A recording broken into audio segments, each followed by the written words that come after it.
Hi folks, my name is Scott Doubleday-Stern. We're taking a spin through Azure subscription creation today.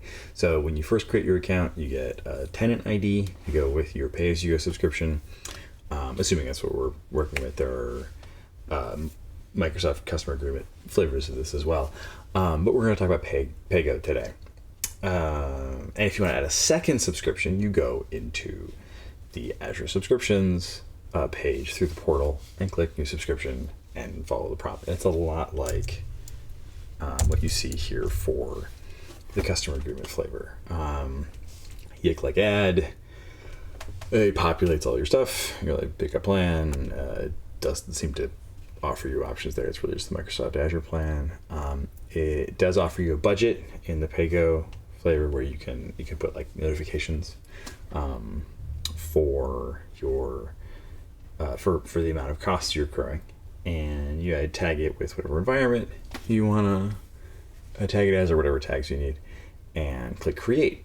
And now the instructions here casually say after the new subscription is created, the owner can see it in the subscriptions page. In my experience, it actually takes a while to show up, and I wound up having to fuss with the portal settings, directories and subscriptions page. There's a default filter there. Once I started going into that, I was able to pick off not just my initial subscription, but also additional ones. And then it started showing up in the subscriptions page. But even then, it does seem to take a little while before any resources you create or resource groups you create show up in their respective pages. They do seem to do so, but it seems like the portal does take a while to get there. But far before the portal is like really up to date across all of its all of its pieces, you can go to the Azure CLI and list your subscriptions, and you'll see the new one quite quickly by comparison. A minute or two instead of stretching on toward hours.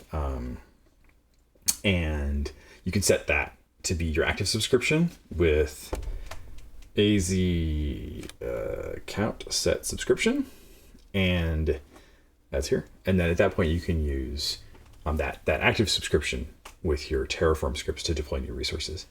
And then and you would do this for much the same reason as is explained for the customer agreement flavor, which is different environments, making sure you're not stepping on your own toes when you're deploying things to like a dev environment versus a production environment, separating your billing costs into different buckets, and access and permissions, because you can go to the subscription, there's like a access control list, and you can add other folks to that if you need to. My big takeaway from creating a secondary subscriptions for pay-go accounts is it takes a while for the portal to react to that. So don't get weirded out. It did work, and it will show up eventually, but you need to be patient with the portal. But you can start seeing and working with that subscription immediately in the Azure CLI. Thank you so much. Have a wonderful day. Hope this was helpful.